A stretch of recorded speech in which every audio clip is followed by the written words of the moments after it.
ಎಲ್ಲ ನನ್ನ ಸ್ಪರ್ಧಾ ಮಿತ್ರರಿಗೆ ಜ್ಞಾನಸಾಗರ ಯೂಟ್ಯೂಬ್ ಚಾನಲ್ಗೆ ಸ್ವಾಗತ. ದಿ ಶಿರಸಿ ಅಭರಣ ಸಹಕಾರಿ ಬ್ಯಾಂಕ್ ಲಿಮಿಟೆಡ್ನಲ್ಲಿ ಖಾಲಿ ಇರತಕ್ಕಂಥ ಹುದ್ದೆಗಳಿಗೆ ನೇಮಕಾತಿ ಮಾಡಲು ಒಂದು ಅರ್ಜಿಯನ್ನು ಕರೆದಿರ್ತಕ್ಕಂಥದ್ದು. ಇದರ ಬಗ್ಗೆ ಒಂದು ಡೀಟೇಲ್ ಆಗಿರ್ತಕ್ಕಂಥ ಮಾಹಿತಿಯನ್ನು ಈ ವಿಡಿಯೋನಲ್ಲಿ ತಿಳ್ಕೊತಾ ಹೋಗೋಣ ಬನ್ನಿ. ಇನ್ನು ಇಲ್ಲಿ ಇರ್ತಕ್ಕಂಥ ಒಂದು ಹುದ್ದೆಯನ್ನು ನೋಡೋದಾದರೆ ಫ್ರಂಟ್ ಡೆಸ್ಕ್ ಅಸೋಸಿಯೇಟ್ ಅಂತ ನೋಡ್ತೀವಿ. ಇಲ್ಲಿರ್ತಕ್ಕಂಥ ಒಟ್ಟು ಹುದ್ದೆಗಳು 50 ಹುದ್ದೆಗಳು ಖಾಲಿ ಇರ್ತಕ್ಕಂಥದ್ದು. ಇನ್ನು ವಿದ್ಯಾರ್ಹತೆಯನ್ನು ನೋಡೋದಾದರೆ ಯಾವುದೇ ಅಂಗೀಕೃತ ವಿಶ್ವವಿದ್ಯಾಲಯದಿಂದ ಈ ಕೆಳಗಿನ ಯಾವುದಾದ್ರೂ ಒಂದು ಪದವಿಯನ್ನು ಹೊಂದಿರಬೇಕು ಅಂತ ಹೇಳ್ತಾರೆ. ಅಂದರೆ BCom ಆಗಿರ್ಬೋದು, BBA ಆಗಿರ್ಬೋದು, BBM ಆಗಿರ್ಬೋದು ಮತ್ತು BE ಅಥವಾ BSc ಅಥವಾ BA ಆಗಿರಬೇಕು. ಇದರಲ್ಲಿ ಯಾವುದಾದ್ರೂ ಒಂದು ಪದವಿಯನ್ನು ಹೊಂದಿರಬೇಕಾಗಿರ್ತದೆ. ಇನ್ನು BSc ಮಾಡಿದರೆ ಅವರು ಗಣಿತ ಅಥವಾ ಸಂಖ್ಯಾಶಾಸ್ತ್ರ ವಿಷಯದಲ್ಲಿ ಕಡ್ಡಾಯವಾಗಿ ಒಂದು ಐಚ್ಛಿಕ ವಿಷಯವನ್ನು ಅಧ್ಯಯನ ಮಾಡಿರಬೇಕು ಅಂತ ಹೇಳ್ತಾರೆ. ಇನ್ನು BA ತೊಗೊಂಡಿದ್ದರೆ ಅಥವಾ BAದಲ್ಲಿ ಅವರು ಗ್ರ್ಯಾಜುಯೇಟನ್ನು ಮಾಡಿದರೆ ಗಣಿತ ಮತ್ತು ಸಂಖ್ಯಾಶಾಸ್ತ್ರ ಅಥವಾ ಅರ್ಥಶಾಸ್ತ್ರ ವಿಷಯವನ್ನು ಕಡ್ಡಾಯವಾಗಿ ಒಂದು ಐಚ್ಛಿಕ ವಿಷಯವನ್ನಾಗಿ ಅಧ್ಯಯನ ಮಾಡಿರಲೇಬೇಕು ಅಂತ ಹೇಳಿದ್ದಾರೆ.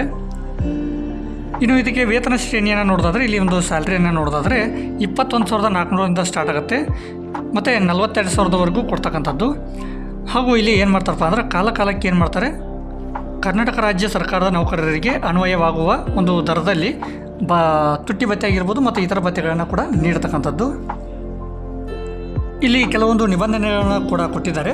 ಸೊ ಅದನ್ನು ನೋಡೋದಾದರೆ ಅಭ್ಯರ್ಥಿಗಳು ಕನ್ನಡ ಹಾಗೂ ಇಂಗ್ಲೀಷ್ ಭಾಷೆಯಲ್ಲಿ ಓದುವ, ಬರೆಯುವ, ಮಾತನಾಡುವ ಹಾಗೂ ವ್ಯವಹರಿಸುವ ಒಂದು ಜ್ಞಾನವನ್ನು ಹಾಗೂ ಸರ್ಕಾರದಿಂದ ಮಾನ್ಯತೆ ಪಡೆದ ಸಂಸ್ಥೆಯಿಂದ ಕಂಪ್ಯೂಟರ್ ಶಿಕ್ಷಣವನ್ನು ಹೊಂದಿರಬೇಕು ಅಂತ ಹೇಳ್ತಾರೆ. ಇದು ಕಡ್ಡಾಯ ಆಗಿರ್ತಕ್ಕಂಥದ್ದು. ಇನ್ನು ಮುಂದಿನದಾಗಿ ಅಭ್ಯರ್ಥಿಗಳ ಒಂದು ವಯೋಮಿತಿಯನ್ನು ನೋಡೋದಾದರೆ ಇಲ್ಲಿ ಅಭ್ಯರ್ಥಿಗಳಿಗೆ ಕನಿಷ್ಠ ವಯಸ್ಸು ಅಂದರೆ 18 ವರ್ಷ ಆಗಿರಬೇಕು.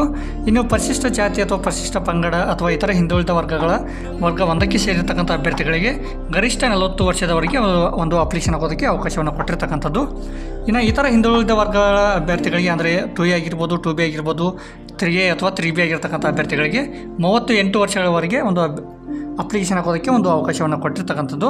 ಇನ್ನು ಸಾಮಾನ್ಯ ವರ್ಗ ಅಭ್ಯರ್ಥಿಗಳಿಗೆ ಗರಿಷ್ಠ 35 ವರ್ಷ ಆಗಿರ್ತಕ್ಕಂಥದ್ದು. ಇನ್ನು ಈ ಒಂದು ಹುದ್ದೆಗೆ ಅರ್ಹ ಅಭ್ಯರ್ಥಿಗಳಿಗೆ ಲಿಖಿತ ಮತ್ತು ಮೌಖಿಕ ಸಂದರ್ಶನದ ಮೂಲಕ ಆಯ್ಕೆಯನ್ನು ಮಾಡಲಾಗ್ತಕ್ಕಂಥದ್ದು. ಇನ್ನು ಅಭ್ಯರ್ಥಿಗಳು ಅರ್ಜಿಯನ್ನು ಸ್ವಹಸ್ತಾಕ್ಷರದಲ್ಲಿ ಬರೆಯತಕ್ಕದ್ದು ಮತ್ತು ತಪ್ಪು ಹಾಗೂ ಅಪೂರ್ಣ ಮಾಹಿತಿಯನ್ನು ನೀಡಿದ್ದಲ್ಲಿ ಅವರ ಒಂದು ಅರ್ಜಿಯನ್ನು ತಿರಸ್ಕರಿಸಲಾಗುವುದು ಅಂತ ಹೇಳಿದ್ದಾರೆ. ಇನ್ನು ಇಲ್ಲಿ ಅರ್ಜಿ ಶುಲ್ಕವನ್ನು ನೋಡೋದಾದರೆ ಇಲ್ಲಿ 1,000 ರೂಪಾಯಿ ಅರ್ಜಿ ಶುಲ್ಕ ಇರ್ತಕ್ಕಂಥದ್ದು. ಇದರ ಒಂದು ನೋಟಿಫಿಕೇಶನ್ ಲಿಂಕನ್ನು ಈ ವಿಡಿಯೋನ ಕೆಳಗಡೆ ಡಿಸ್ಕ್ರಿಪ್ಷನ್ ಬಾಕ್ಸಲ್ಲಿ ಕೊಟ್ಟಿರ್ತೀನಿ. ಅದನ್ನು ಡೌನ್ಲೋಡ್ ಮಾಡ್ಕೊಂಡ್ಬಿಟ್ಟು ಒಂದು ಸಲ ಕರೆಕ್ಟಾಗಿ ನೋಡ್ಕೊಂಡ್ಬಿಟ್ಟು ಆಮೇಲೆ ಅಪ್ಲಿಕೇಶನ್ ಹಾಕೊಳ್ಳಿ ಅಂತ ಹೇಳ್ತಾ, ಇದೇ ಥರದ ಮೋರ್ ಇನ್ಫಾರ್ಮೇಟಿವ್ ವೀಡಿಯೋಸ್ಗಳಿಗಾಗಿ ನಮ್ಮ ಚಾನಲನ್ನು ಸಬ್ಸ್ಕ್ರೈಬ್ ಮಾಡ್ಕೊಳ್ಳಿ ಮತ್ತು ಬೆಲ್ ಬಟನ್ ಮೂಲಕ ನೋಟಿಫೈ ಅಂತ ಹೇಳ್ತಾ ಇಲ್ಲಿಗೆ ಈ ವಿಡಿಯೋನ ಮುಗಿಸ್ತಾ ಇದ್ದೀನಿ. ಧನ್ಯವಾದಗಳೊಂದಿಗೆ ಜೈ ಹಿಂದ್, ಜೈ ಕರ್ನಾಟಕ.